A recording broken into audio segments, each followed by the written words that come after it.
বেঁচে থাকার প্রশ্ন, এটা আমার অস্তিত্বের প্রশ্ন, যে আমি এখানে বেঁচে থাকবো কিনা সেই বিষয়টাকে আমাকে নিশ্চিত করতে হবে। আমরা এই বিষয়টা কেন এতদিন ধরে ভাবিনি, চিন্তা করিনি, এটা আমাদের ভেবে দেখা দরকার। আপনারা যারা আছেন, আপনারা সবাই এখানে বিশেষজ্ঞ, স্পার্ট ইন ওয়াটার, এবং দীর্ঘদিন ধরে আপনারা কাজ করছেন। আমি রাজনীতিবিদ একজন, কিন্তু আমি আপনার উপর থেকেও আসি।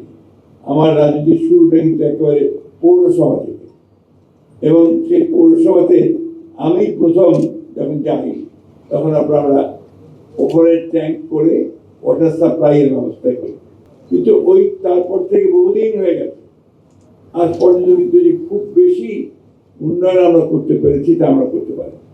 এখন আমরা সবাই চিন্তিত যে আমাদের এই ডিপ টিউবওয়েলগুলো আমাদের যে ভূগর্ভস্থ পানির লেয়ারকে একেবারেই নিচে নিয়ে চলে যাচ্ছে।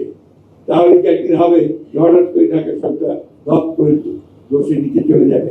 আমার সুযোগ হয়েছিল পৃথিবীর কয়েকটি দেশে বিভিন্ন কারণে বিভিন্ন সময় যাওয়ার।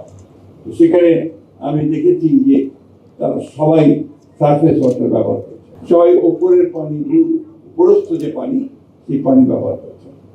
আমরা এতজন আপনারা আছি, আপনারা এতজন এক্সপার্ট আছেন, আপনারা অত্যন্ত উঁচু জায়গায় পড়াশোনা করছেন, সবাই বিদ্যান মানুষ। আপনারা এই জিনিসগুলোকে এখন থেকে আমার মনে হয় ফোকাসটা এই দিকে দেন, এবং পুরনো চিন্তা ভাবনাগুলোকে বাদ দিয়ে নতুন করে কি করে বাংলাদেশকে আপনারা সত্যিকার অর্থে বাঁচিয়ে রাখবেন।